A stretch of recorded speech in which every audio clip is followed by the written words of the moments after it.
በረሃ ላይ አንድ ፖርቹጋላዊና አንድ እባብ ካገኛችሁ ቀርማችሁ ፖርቹጋላዊውን ግደሉት።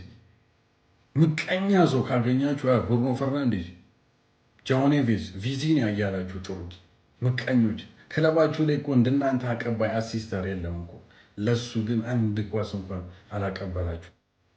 እኩያችሁ አይደለም የምትቀሙበት እኮ ሊደራችሁ እኮ ነው። የእናንተ አለቃ እኮ ነው። አባታችሁ እኮ ነው።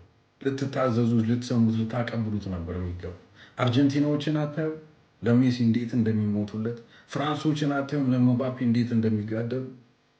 እሱ ከሚገባው በላይ ስራውን ሰርቷል ዓለም ላይ። እናንተ ነገር ኳስ ስታቆሙ ማንም የሚያውቃችሁ የለም። እሱ የትኛውም ዓለም ክፍል ዳርቻ ሄደ ብጠይቅ ክርስቲያኖ ሮናልዶ ይታወቃል። ከፖርቹጋል በላይ እሱ ይታወቃል። ይብላኝ ለእናንተ። እሱስ ማየት ያለበትን ዋንጫ ሁሉ አይቷል። ማፈሪያዎች ናቸው እንጂ ለወንድማችሁ ለሀገራችሁ ልጅ ምቀኞች በጣም ነው የደበራችሁ።